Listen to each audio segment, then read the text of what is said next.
So, what is OGMP 2.0? It's the Oil and Gas Methane Partnership, for those of you that may not know. It's a voluntary methane reporting and mitigation framework led by the United Nations Environmental Program. Over 160 companies have signed on to the program throughout the entire value chain, whether it's upstream production, processing, LNG liquefaction, or transportation of the molecules. And these 160 companies represent over 45% of global oil and gas production. So there seems to be quite wide adoption of this framework. The program itself is designed to move companies from generic emission estimates to more targeted source level and site level measurement based reporting. And ultimately, by better understanding emission profiles, oil and gas operators are able to assess what sources of emissions are the most material and focus their efforts on cost effective mitigation. Ultimately, this is really helping operators take a very systems based approach to methane emissions measurement and mitigation, and by really getting the reporting dialed right in. So, why are companies joining OGMP 2.0? There's a few reasons. I wouldn't call this list exhaustive, but it does help frame up some of the big reasons that companies are joining. So, the first is really about providing confidence to regulators, investors, and the general public that oil and gas operators are managing emissions responsibly and towards disclosed targets. Many companies have publicly stated methane intensity goals by certain timeframes, and by having a transparent reporting framework, these operators are going to be able to show the stakeholders exactly what's happening. But specifically for investors, and this is key, is that poor methane control might be viewed as operational inefficiency or a regulatory risk, and so it's really about building confidence around investment, not just publicly reporting methane. Secondly, it's about opening new markets for saleable oil and gas products. EU markets in particular, along with technology hyperscalers, are preferring or are going to require low methane intensity products. So by reporting methane emissions in a very transparent and verifiable way, companies will be able to prove what their intensity is and open up these markets. And then finally, by applying just overall systematic framework to their methane emissions, OGMP 2.0 members are able to really systematize their assessment of what's material, what's not material, and target their mitigation efforts to the places where it'll have the most impact. Most importantly, methane not emitted can be sold for profit, and so emissions control will directly lead to an increase in revenue.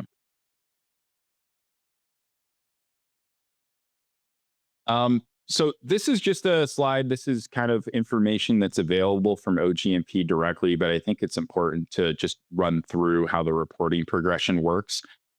When a company signs on to OGMP 2.0, they are committing to a multi-year journey of increasing granularity of measurements and reporting, depending on the level that they want to achieve. Level one and level two OGMP reporting is relatively simple. It's based on generic emission factors at the asset level. In OGMP, an asset can be an individual site, or it can be kind of a larger geographic area where there's similar production. But these estimates are really just for operators that are at the beginning of their journey, or might be appropriate for assets that are not material in the overall analysis. So I'll kind of leave those ones to the side. Many operators, and for most of you on this call, level three is really where most people kind of begin their journey. This is using generic source level estimates, and a source level in the case of OGMP is kind of referring to equipment types and groups directly. And it's very similar to kind of EPA Subpart W reporting, although some of that bleeds over into level four as well. So that's a good comfort level of building up a bottoms up emission factor inventory. But most companies, when they join OGMP, they are trying to achieve level 4 and ultimately level 5 at the gold standard. So I'll talk a little more about level 4 here, very specifically. This is starting to get into an operator specific bottoms up emission inventory using specific company specific emission factors, using statistical sampling in the field with handheld devices like a calibrated bag or high flow sampling, as well as operations activity factors, which might be things like tracking compressor blowdowns, or how often a valve is actuating. And so this is a more detailed bottoms up estimate. And then once we get into level 5, that's where site level measurements are layered into on top of those level 4 inventories. And we end up with a reconciliation process to really hone in on what your company's methane emissions are. So specifically for level 5, like I was saying, operators will be required to report all material sources at that level 4 standard using company specific source level emission factors and activity factors. They'll then incorporate site level measurements from collected using advanced methane technologies like satellites, aerial flyovers, drones, or continuous monitoring devices.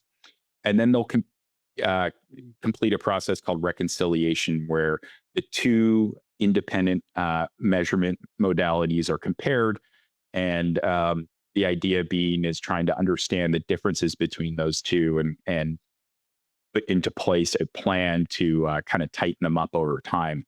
So what we see on the right-hand side here in the plots on top, this is an example of source level inventory in orange with the uncertainty bands around it, and the site level measurements in green with the uncertainty band in front of it.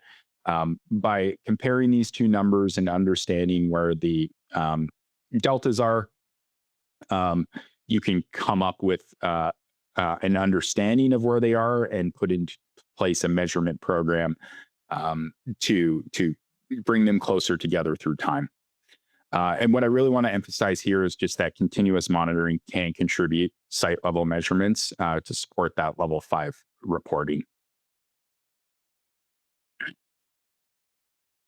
So how does continuous monitoring contribute to that level? What we see on the screen here is just a screenshot of the Qube platform. This is for anybody on the call that's a customer of Qube. This is really where a lot of the operational work is being done on a day-to-day basis. But there are a few data streams here that I want to call out just to really connect the two ideas. So the first is just the emissions data itself, the site level measurements. The measurements are being collected 24 hours a day, and they can really be used twofold. The first is really characterizing the temporal variability, how emissions vary through time over the course of a year in alignment with the OGMP reporting season, as well as helping operators time-bound operational activities, which can even be useful for that level 4 level activity factor reporting. The second is just the easy mapping of equipment in the Qube platform to OGMP source categories. Although site level measurements are kind of the main goal of level 5 reporting, having the data be easily sortable to kind of compare site level data down to the equipment group level or to the source level required by level 4 can add an extra layer of data analytics. And then finally, we do have some embedded reporting that allows things to be easily exportable into an annual metric tons of methane detected at a particular site or group of sites. All right, to wrap up the OGMP section here, I just have a quick case study that kind of shows how one operator we work with used continuous monitoring data to achieve the level 5 gold standard. We do work with several companies that have contributed continuous monitoring data into level 5 reporting. This process here is not prescriptive. There is a lot of flexibility for operators to kind of define their own program and ultimately report in a way that makes sense for them. But in this particular case, an operator he deployed continuous monitoring technology with Qube across 35% of their sites in a single basin, covering a diverse set of facilities and production profiles. So this was kind of their statistical analysis of top-down site level measurements. So on the site selection front, like I said, they had 5 different facility generations, unique designs as they iterated through time, and based on not only the design, but also the production capacity. And included in that was a representative subset of newer, higher producing sites that typically may have more emissions associated with them just based on the production throughput. The second was the category mapping. So like I said, this particular operator mapped every single equipment source inside the Qube platform to an OGMP category to align those two data sets together. Thirdly, they spatially extrapolated emissions data from continuous monitored sites to non-monitored sites within each category to kind of take that across the entire asset. Fourth here, and this was a decision that the operator made, they did simulate what the emissions below the detection sensitivity of the Qube technology is, and they added those in as well. Different operators take different approaches to this particular piece, but in this case, this operator ran a full simulation. They used some data available in the Qube system to bound the uncertainty calculations for what it could be on the high side versus the low side versus the calculated number. And then finally, they completed that reconciliation of the level 4 inventories with the site level measurements from the continuous monitoring system. In this case, the uncertainty bars overlapped, and so the reconciliation was complete. But overall, this particular operator, they achieved the level 5 gold standard by using continuous monitoring data as a key piece of their overall submission. So that's OGMP and how CM kind of fits into that.